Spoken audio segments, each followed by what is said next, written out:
This will be box number 4 in Drawing Boxes by Sighting. I'm going to use a whole sheet of paper here because the last one might take up some space.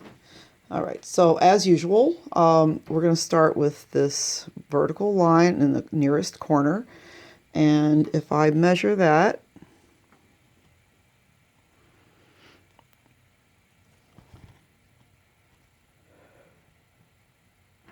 this side's just a little under 2 times what size this one is. So I'm going to make that corner kind of to this side.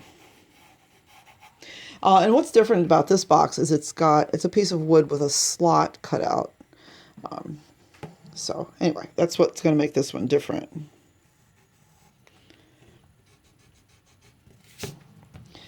All right, so I need my other 2 lines, and I established that this one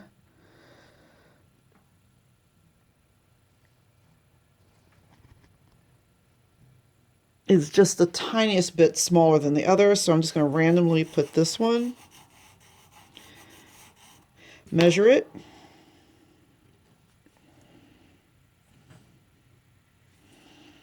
okay, so that's 2 times, so I'm going to pull it back just a little under 2 times. So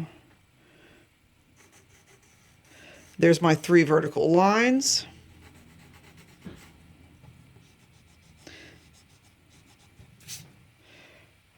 Okay, so now I find this the easy part. Just, copy this angle and then bring it right down without, altering that angle. Oh, look at me drawing with my left hand. Okay. And then we're going to copy this angle and do the same thing. Well, this is a little tough. Oh, yeah, it works. This is what I usually do. I was wondering, why am I using my left hand for the first time? There. Now we have to figure out the height of this.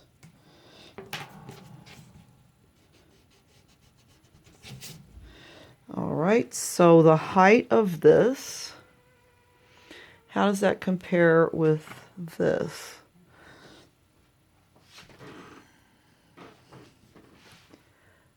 Oh, look at that. The height is just a tiny bit under this width. This looks so long. It doesn't look like it's just a tiny bit longer than that. Isn't that interesting?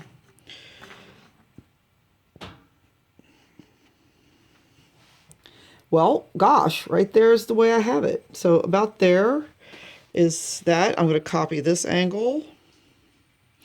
Your eyes can really be deceiving. Things look smaller, larger, longer, shorter in relation to what's around them. So that's why this happens, because everything's appears a certain way in relation to other things. That looks like it goes up, and I don't know if that's an optical illusion. Just a tiny bit. Even a tiny bit of difference can make things look great or off. All right, so this one just has to be the same here. And then the same here. And no matter how careful we are, when we slide the pencil over, things can get out of whack, but just do your best. Okay, so that's the basic block. Now I need to get that slot, which is, I would say, exactly in the middle. If you remember last year, I told you how to find the center of something, or I think some of you I had last year. Others were in Miss Morell's class or something, and I don't know, but anyway, when we did perspective, I showed everybody how to find the center. And if you want to find the center of a side or a top, just draw an X from corner to corner. Where the two lines of the X meet, that's the center. So I know this is the center of that box, so I need that slot to be right there. And I'll erase this later. I don't really even need the whole thing. Okay, so, and then that's going to be parallel to these. All right, now it's just figuring out how big to make it. I'm just going to eyeball it. Now, it'll be, here's the center, so it'll be, whatever it is, it'll be equidistant. The sides will be equidistant from the center. That's looking about right, so I'm just going to go with it. And then these lines will be the same.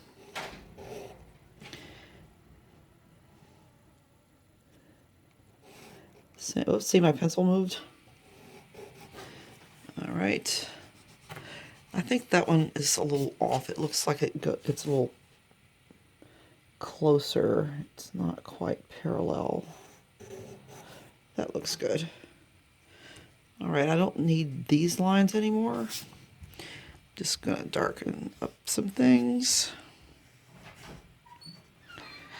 Yeah, and you can see some of these lines look straighter than others. Some of them I use the side of the pencil to draw a line. I always hate it when like kids try to draw with a ruler, unless it's perspective.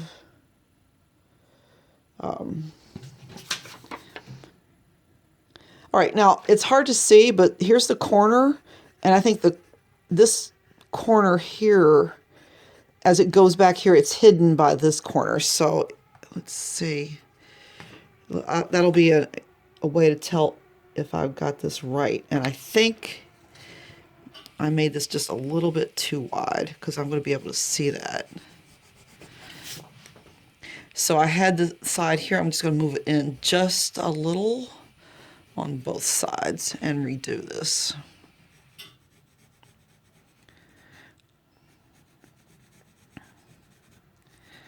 All right, now here, this is just going to be vertical, just like this. If we look at our picture. And then this is just going to have a line.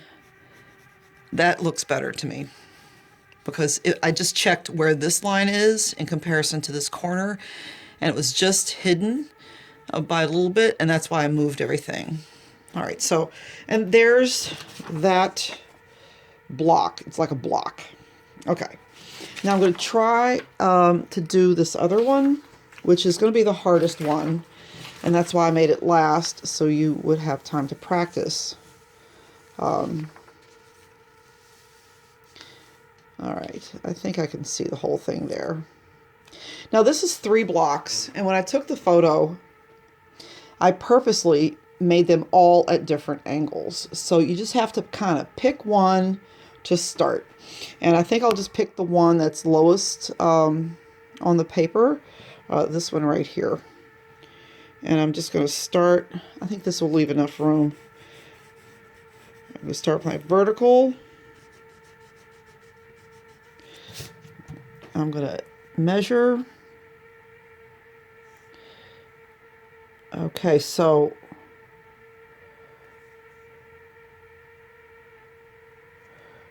there's the middle. Yeah, this is smaller than half of this. So I'm just going to put this mark here. This is the whole thing.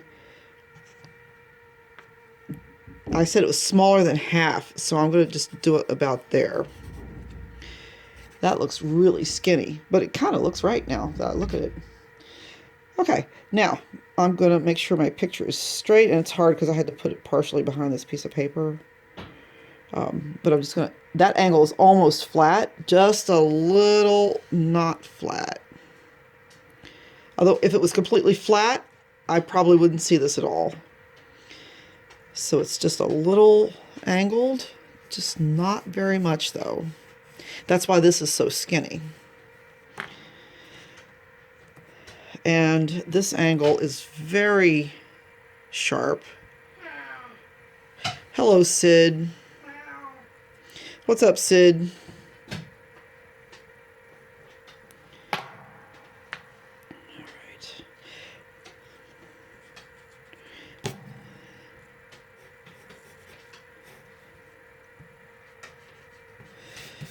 All right, how tall is it? All right, so this is this, and then, oh, look, it's exactly as wide as it is high, so that's an easy one. So that puts that about there. I'm just gonna match that angle, slide it up. Good thing I have like 7 pencils on the desk. And then this angle will match here.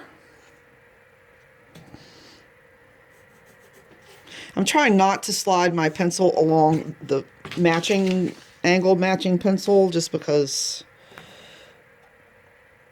the pencil is rounded and the line might not be very straight if it happens to go under the pencil at times.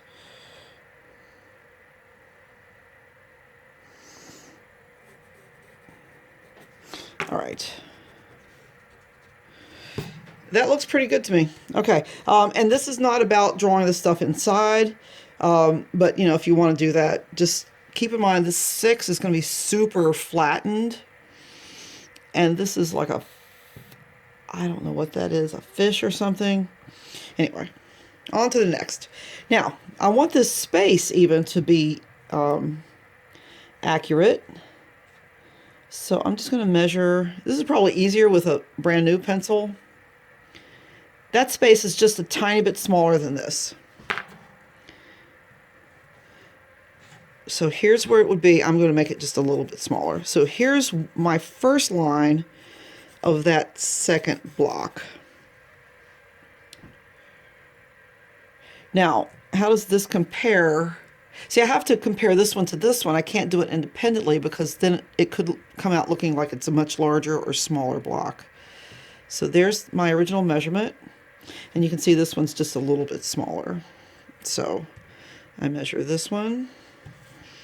It should come here. I'm going to make it just a little bit smaller for my second. And this is usually the line I draw first. And then what happens with this? Let's see if that matches up with anything else. Okay, I'm just going to go ahead and do this. I think it's just a little over half. Okay, so if that's half, I mean, that's the whole thing. Here's half, just a little over half. It's a lot of little estimates, a lot of little decisions. All right, now again, I'm looking at the relationship between these two blocks. This corner is quite a bit higher.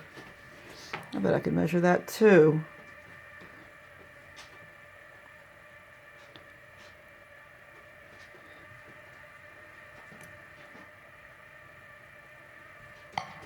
Yeah, that is about this, that difference in height is about the same as this difference.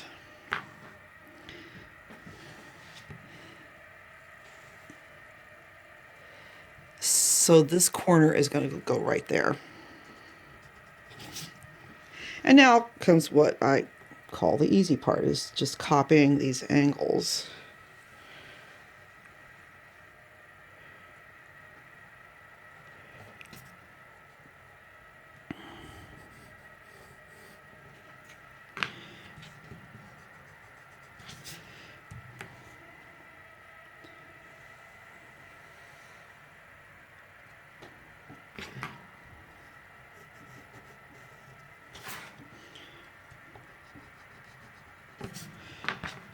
And the height, seems like it's just a tiny bit more than this measurement. So I'll put the height of the block right there, and the rest of it's just copying angles. I want to hear what you think about this. Does it feel easier than using vanishing points? Is it harder than using vanishing points and all that stuff? I think on something like this, it might be easier to use the vanishing points if you have a big enough piece of paper. But when you have some things that are different angles or lined up differently, I think this is going to be the way to go, because otherwise you would end up with like 20 vanishing points if you have a lot of things going on. Okay, I think that looks pretty close. Now, obviously I made this up because I can't see that back corner, but just using the same logic as I used before. Last is this one. Now, what I notice about this one is that I really can't see this side or this side, maybe just a sliver of this side, which means this is almost a perfect square, which means this one might more likely be in 1-point perspective, this block, whereas these two are in 2-point perspective. Another reason why, especially with multiple items, I think this sighting way is easier. So now if this is in 1-point perspective, the bottom of it would be, yeah, and that tells me that this angle is wrong. I think I have this angle just a little flat.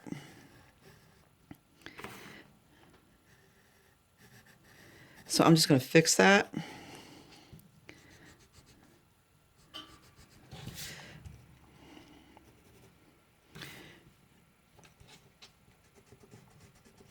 Because there's no room for what I see the way I've got it drawn. All right, so now you could see that because there's a shadow here, which shows me that this goes right here. And it comes out, ooh, right about the top of that corner. Nice. Okay, so here's where the front of the block is going to be. Let's just measure and see if it's as tall as it is wide. It is.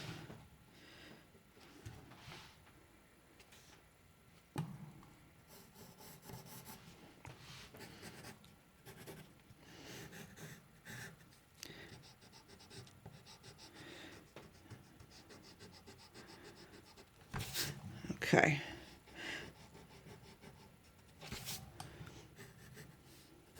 Now, like I said, I barely see anything there, so basically it's just a top and a front. And that top, so from here to here, this would be about half. It's like a quarter of the height of this. So if that's the top, that's a full, that's about a half, it's about a quarter. There.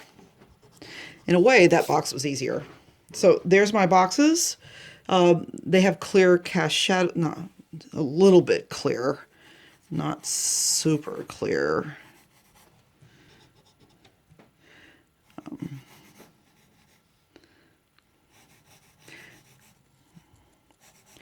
And this one's casting a shadow on the other block itself, and there's this cast shadow. So if I was going to shade these, that would be where the cast shadows are. Okay, so that's drawing boxes by sighting, box number 5.